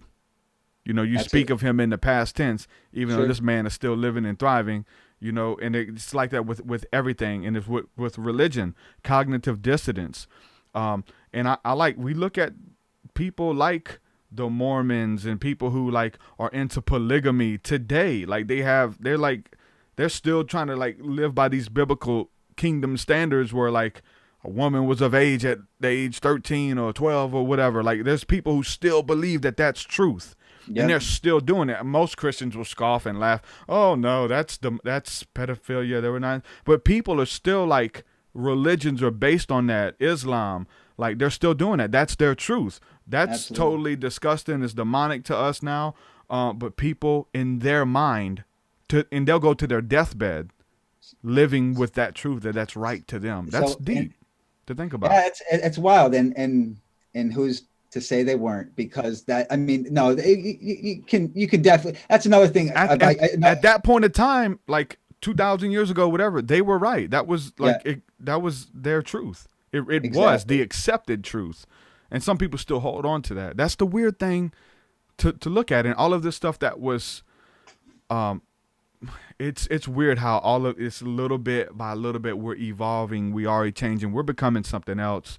Sure. The whole, even with the homosexuality thing in the churches right now, like it was a big deal when it was first introduced. Now there's becoming more gay pastors, more gay bishops. Eventually it's going to be normal. If you say anything about it, you're going to be the outcast, but they're fighting it right now. Right. Sure. But it's slowly coming in, and it's not, and that's just an example. We can look at women being pastors. That was never a thing in the biblical times. Now there's churches on every corner with women who are the lead pastors, single mothers as the pastor, leading a congregation of men. That would have never happened. And you look back at it, the way they did things, something else got introduced, and they fought it. But eventually, we look at technology, we look at the RFID chip, we look at everything. Like we're changing, man, as a people, as religious. And then they claim to have it figured out, but if you're going back to the roots of your religion, man, these people, like, I look at Christianity and I see more of Hinduism in ancient Christianity, of the way they walk, they meditated, spent hours in prayer, you know what I'm saying, fasted, all this. You don't see that in the West. That looks more like Hinduism right now to me, going in and out of trances. Like, that's biblical. They did that stuff, but like, it's so far removed from what we know the religion or the belief system to be today. Yeah. And just one last point I would say, I know a couple of times I've said, maybe you were right or we're all right in our way. I just want to not confuse that with, I know you talked about the New Age movement. I agree with you that's a lot of this stuff's been going on before, but I think with the New Age movement, maybe what they're trying to say sometimes is we eat up a lot of this, the good stuff, the ascension stuff, and that's good, but or the law of attraction, where everything you're responsible only for yourself. I think that's a kind of a psyop in itself, is to get us to think that we're not responsible for other people's bad doings, or that stuff, the evil stuff, is okay because we're not a part of it, and we're not thinking about that. But that's not the case. We as people do need to point a finger when stuff is evil and wrong. Yeah. And we can't just say, because we're on the right spiritual journey, we don't want to entertain that. No, I've been there. Mark Passio is a great person to check out, who's definitely who's put me on that term. Like, listen, we got to fight for this stuff, and just not go, oh, everything's okay because I'm spiritually in tune and I just don't want to affect what they're doing. It's like, no, we really have to know what is right and wrong. I could see a little bit of that. We're all at walks in our life, and we all. I'm a little bit more passive now, and but for good reason, because I used to be aggressive. You know what I'm saying? I couldn't have a conversation with you for believing something different. I wanted to show you why you were wrong, and me and my crew and my people, and I talk about this all the time because this is big. But you find validation in other people believing in what you believe, or if I can win you over to this realm of understanding, and that maybe that's still going on. It goes on in religion, but it's universal. It goes on. It's human nature. With absolutely, you know what I'm saying, ufology and Carrie Cassidy having her interview with Stephen Greer, and I'm right. No, this is it. No, this is it. You know, and if who was to say if one would have won the other over, how that would have made them, that gratitude, and especially if somebody with a seat of authority, somebody who's a little bit bigger in those realms. And so it's the same way with religion, and wanting and having validation by others believing in what you believe. And we have to move past that. I think we do. I think we have to know our truth and let our freak flag fly and just be ourselves and be authentic in whatever it is. Like, and this is me. I'm tattoos and, bad speech at times, you know what I'm saying? And stuttering at times, and that's me. I'm one. I feel like I feel like I'm one of the last people who should be doing a podcast, as far as wanting to listen to, but something's working there because people are freaking listening to it, like the information that's coming through. And that's what it's about, being authentic. You look at Joe Rogan. I got friends, and I talk about this all the time. I got tattoo artists who love what they do for a living. They're themselves. They get to clock in and they're on the clock doing what they love to do. And Joe Rogan does it. Illuminati Congo. I have these people in my life that I've met, and I just see this, like, they love their experience. They love everything about it. And now I'm at that place. I love everything, and I'm trying to share that with people and let them know what's working. Like, this is what I did. This is what I'm doing. Me and you talked a little bit before we went live. It's about consistency. It's about showing up and doing what you love and enjoy doing. And if you enjoy getting into conspiracy theories, keep doing it. Like, be consistent with it. Like, if you enjoy, there's people who enjoy, though, like, working at McDonald's. There's people who enjoy driving, doing, you know what I'm saying, the delivery driving jobs. But there's people who are just restless within them, and they feel like they want something more, and they want to be this, but they're stuck here, and there's a gulf in between. And I think that even the religious books are talking about this. How do we manifest that and walk in our calling and become that person that we see in our mind's eye, man? I think that's what the religious text is about as well. We got a community, and I think we do need to come together more. I think what we are coming together is a lot of people are coming to the podcast and viewing, but there isn't a lot of places I can just openly talk about this. And I hope that changes. I hope that one day it's changing. You have to create it, man. Yeah, exactly. Whatever it is, no matter how big it is, how scary it is, nobody will listen to me. Do it. If that's your vision, stick with it. We're doing it, man. Like, I'm not the only one. I'm inspired by other people, like, and then putting my twist on it and adding what I like from this guy and what I like from that guy, and then who I am. It could be done, man. Whatever you want, don't be scared. The music, the podcast, the community. We have a roundtable now. It's called the School of the Mystics. We do on Thursday nights, and it's for like people who are supporting and stuff. But we have a community there that we're building with, where people don't have to just be like a spectator. Like, there's people, and it was somebody I talked to the other day, but they listen to the podcast religiously, and I have a lot of people on who listen to the show, and they're listening to this conversation, and all these people in the chat right now. They're commenting right now. They're literally commenting. But there's people who are listening like, I want him to ask me that question. You know what I'm saying? Look, dude, 10 years ago, what do you think I was saying listening to Carrie Cassidy talk to Jordan Maxwell? Ask me about the UFOs. Ask me about the aliens. Guess what? The law of attraction, the law of imagination, like all of it happened, bro. We're creating this as we speak it, as we believe it, and being consistent. Don't just think of it like, hey, that would be cool. Man, I thought about that for days. You know what I'm saying? I confess it. I walk in it. I believe it. It came true. Whatever you want to build in your reality, you can bring it to the table. That's for everybody. Let alone that's how you start your podcast each day, and saying that this is working. This is, that's great. Saying it out loud, not only, prayer a lot of times in our head, which I believe in the power of prayer so much. I believe, people could be an atheist, but please, you practice the power of prayer. Even if you're an atheist, watch, it works, Speaking over people too, like you do it for yourself, and then we do it. And so that's praying for people. Absolutely. There's a big difference in the church to like pray for a healing, and God, would you please heal my brother? My brother's suffering from a mental illness. There's a difference if we look at how the prophets and Jesus and the disciples said it. They didn't beg God to do something. They declared it. They declared it. They said, in Jesus' name, you're going to be healed. You're going to be whole. I speak wellness over you. I've seen it, bro. I've had phone calls with people whose legs won't move, and they're on the other side of the world. And we're on the telephone together, and I begin to speak to their legs, and they get feeling in their nerves again, bro. Like crazy stuff. And it's because I believed it before I said it. It wasn't like, God, I hope maybe if I pray this, maybe you heal them. I said, I believed it in my heart and in my mind. I confessed it over them. Miracles, dude. I've seen so many miracles. That's why I believe there's something to this thing, whether it's the confession and with the faith and whatever. You have faith, whatever you believe will be possible. That's for good stuff and bad stuff. You believe in bad stuff and negativity and, I'm just always broke, man. I don't have time I would love to do a podcast. I don't never have time. Or just start confessing it. I'm going to make time. I'm going to find time. I'm going to make these connections on my lunch break. Dude, I'm telling you, man. I wrote all my albums working on a job somewhere.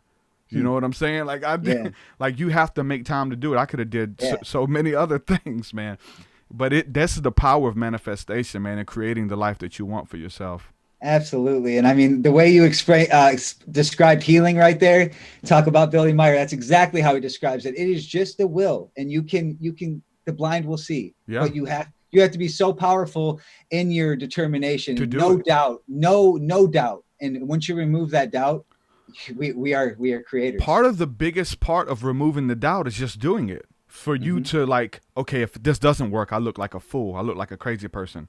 So if you move out of your comfort zone and do it, like I've done this in public. Like I've been in hospitals and laid hands on people and prayed for people and seen them start crying and in tears and their back straighten up, just people death. Like I've seen this happen, dude. And part of of responding to the faith is you just doing it. All of us dream of this stuff, but it's the fact that if you step out in faith, and that's what the Bible is full of these things. This isn't nothing new. Like I'm just like doing the stuff that I started seeing them do, and it's working. That's another thing. Even if it's only works in my mind and me and that person, because to me it's real. And we talk about the law of attraction, and we see it done with like The Secret. We hope we can get a good parking spot, even with the job and things like that, or I hope I get this, or I'm going to pass this test or whatever. But I use it for healings, for miracles, for changing people's lives. And I speak it. Okay, when I go out today, I'm going to get a word for somebody. God is going to speak to me, or the Holy Spirit, or whatever your connection is, going to speak to me about something that somebody's going through. And I'm going to speak to it, and I'll prepare myself and expect it. And you go to Walmart with that expectation. And see if your trip to get groceries, see how it changes. It's crazy, man. You have people come up in like divine appointments of people being sent to you who need what you have, but you have to be willing to step out. If you don't step out, it's just going to pass you by, and you have to be willing.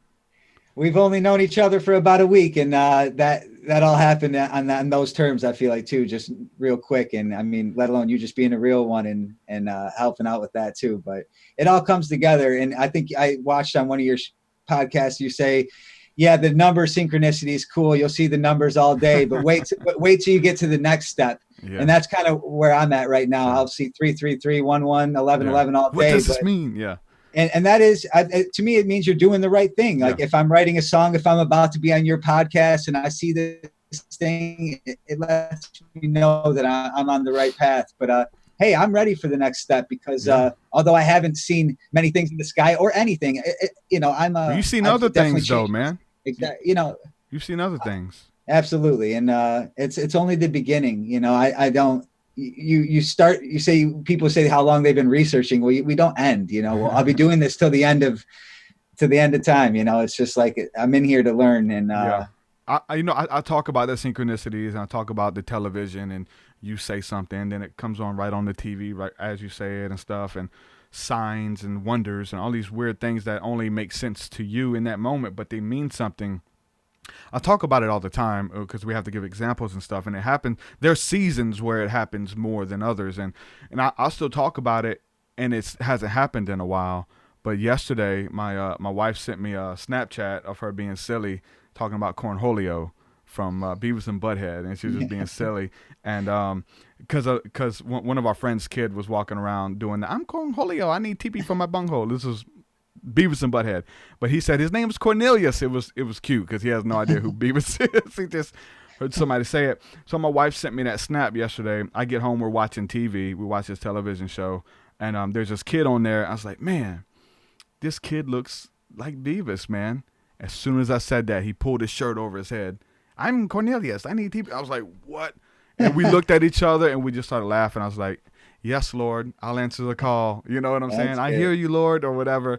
Because it happens so much that it becomes comedic, but it lets you know that I'm on the right path, and pay attention to the information that comes through, man. We've seen a lot of people have breakthrough and stuff like that. Yeah. Whenever that happens. But I'm, if anything, you're on the right path when you're seeing all of this stuff happen. Absolutely. Yeah, that makes me think of, I've had cross-reference a few times that we potentially might be able to see in the future by a couple days or so, like our spirit conscious can see, predict or knows what's going to happen. That's why if we are in a serious situation, our other senses, because I believe we have more than our 5 senses, we probably have 7, one of them being instincts and stuff like that. which probably just comes from our spirit consciousness that knows our path more than we do.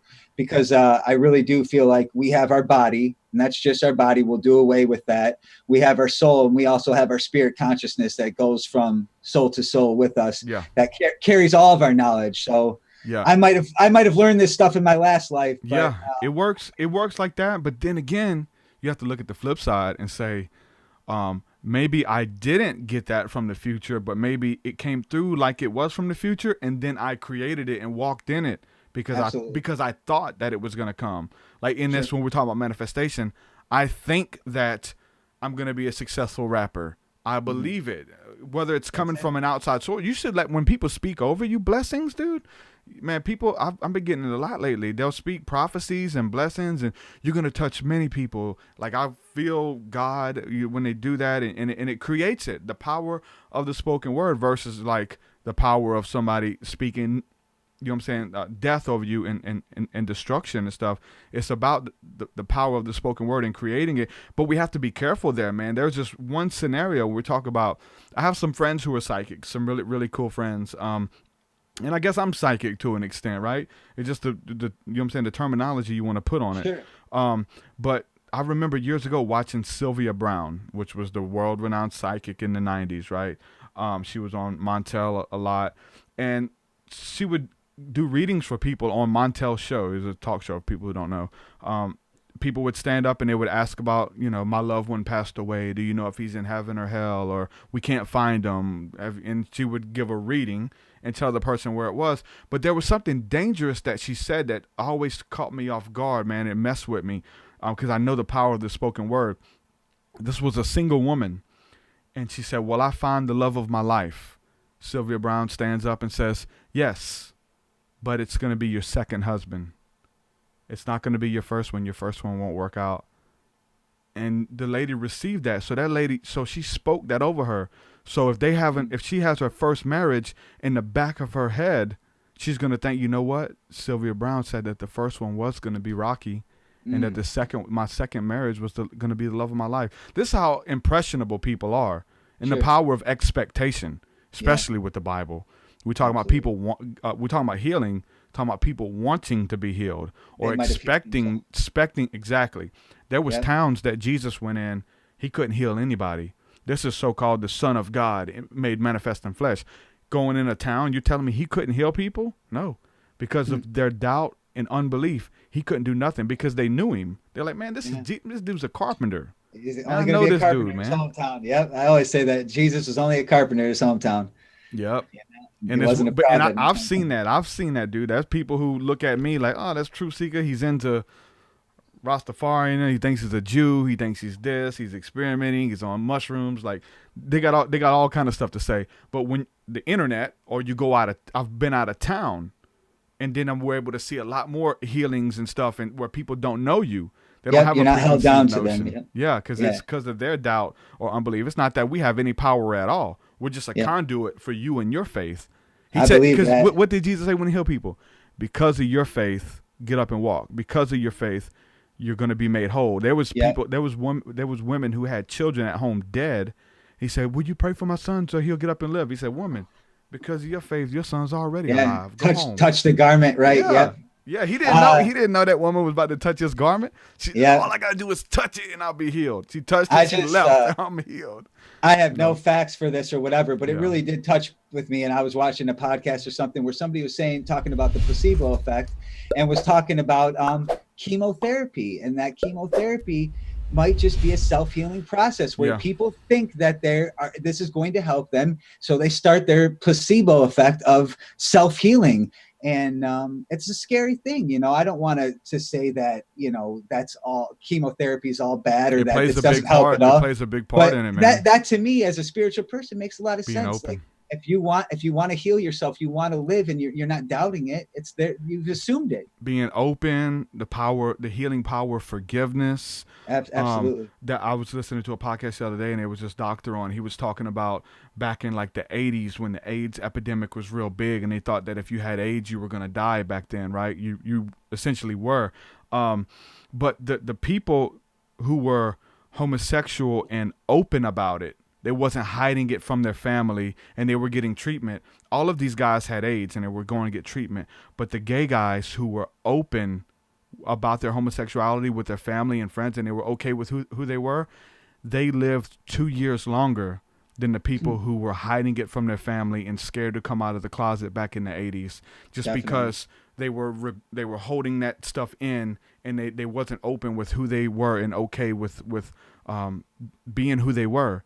That's huge, man. We're like a tuner, you know, and we can vibrate the right way, and sometimes, and it's just, you know, if somebody hits us and a vibration comes through, boom, we can get in tune so quick, but we also can sit there stagnant. But you know, yep. When you play, it's like a guitar, man. When you play that note, it begins to vibrate, and the same thing with everything is vibration. Everything is in tune, and when you become, I mean, there's power of meditation when you're meditating to a note that's a certain frequency that brings about healing or brings about an aura or a frequency to make you feel a certain type of way, and you listen to that music. That's the power of music. And the power of vibration and the law of spoken word, which is vibration as well. The laws of universal law is dealing with vibration, and everything is moving, and we can influence that in positive ways or negative ways, man. Absolutely. Well, dude, before we jump off here, man, you want to go ahead and plug your links and plug your website, your album, all that good stuff. Make sure people download the new song that we actually have together as well. Absolutely. ALLITIZ, that's all it is. I never really got to talk about how I got my name. Let's talk about that right quick. All it is. Back in the day, my name was Dollar Bill in high school and stuff like that. I was going by Dollar Bill. And one day, you know, I was doing my drinking and smoking, and even in, you know, to hardcore drugs like cocaine and stuff like that. I called my best friend, who is my man Beware, who we produce together, make music together. I called him, and I was just going 1,000 miles a minute about what our dreams, what we're going to do, and how this music thing is real. And after saying all that, I said, that's all it is. That's all it is, man. And right then and there, I just knew that's all it is. Took it as a name, yeah. It continued as people would be telling their stories in music or their stories about whatever, and then they'd say, that's all it is. And I'd say, that's all it is right there. And it's not, and a little bit, I used to say, it's not my name, it's your name too, because you describe it when you say that's all it is. And that's what it is. And let alone all that is, that's what I'm trying to figure out the answer to. You know, what is all it is? That's the power of the spoken word. That's the power of amen. What does the word amen mean? So be it. When you say amen at the end of a prayer or at the end of a sentence, amen. So be it. So be it. So mote it be. And you know what I'm saying? Wicca, that's what they say. And the scriptures say, this is powerful too. The scriptures say that the promises of God are yes and amen. And it's referring to whatever you put out into the universe, when you say it's yes and amen, that's God's response back to you. I'm broke, busted, and disgusted. Everybody always hates me. People always talking crap about me. Guess what? They're going to continue to do it. But because the universe responds with, okay, this is what you want. This is what it is. Alchemist, bro. Absolutely. I'm going to read that. And that's it's a short read too, man. It's a short read. Just to touch on that really quick, but when I pray, I say now, and just recently too, I've kind of restructured the way I pray a little bit. I say it is my will, and I think that's important to will it. But just to get back to all it is, you know, go check all it is. Sometimes I put a 4 at the end of it, but I'm the only all it is out there. We just did a song. Yep, we did our song together. We're Not Alone, which is awesome. With touching on a bunch of different aliens, how you know what you be seeing in the night sky. I hear the humming. Yes. I have 2 projects coming out.